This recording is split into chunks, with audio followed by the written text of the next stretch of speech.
Ẹ̀yin tèmi ẹ káàbọ̀ padà sórí ètò yín ètò wa lónìí a fẹ́ sọ̀rọ̀ nípa fíìmù tí Odunlade Adekola tí ó ṣẹ̀ṣẹ̀ ṣe tí a mọ̀ sí Alágbàdo. Ó ń pẹ̀lú arákùnrin tí a mọ̀ sí Apá. Àwọn méjèèjì ni wọ́n jọ ṣe fíìmù yìí. Fíìmù yìí ó dùn gidi gan. Fíìmù yìí gangan pọ́n sí o. Àbáwọn náà ṣe ń sọ gangan ó kàn sí gan ni.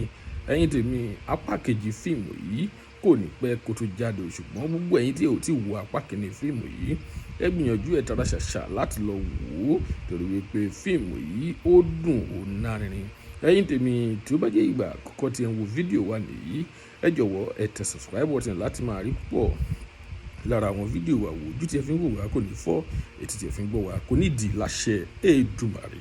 Ẹ̀yin tèmi fíìmù Alágbàdo tí Odunlade ṣẹ̀ṣẹ̀ ṣe rẹ ò bá ti wò ẹ gbìyànjú láti lọ sí OAFP TV lórí YouTube láti lọ wo fíìmù yìí. Fíìmù yìí dùn ó nárinrin. Ẹ̀yin tèmi tí ó bá jẹ́ ta ni òṣèré tí ẹ̀yin nífẹ̀ẹ́ sí jù nínú fíìmù yìí, ẹ tẹ orúkọ òṣèré yìí ẹ tẹ̀ sínú comment section àti ìdí kan pàtó tí ẹ fi nífẹ̀ẹ́ òṣèré yìí ẹ tẹ̀ sínú comment section ká lè sọ̀rọ̀ nípa rẹ̀, ká lè fọ̀rọ̀ jomitoro ọ̀rọ̀ lórí rẹ̀. Lónìí a kò ní rí jù báyìí lọ. Lórí lè kó ọmọ àrí ó tún dọjọ́ mi ọjọ́ rí ó dìgbà.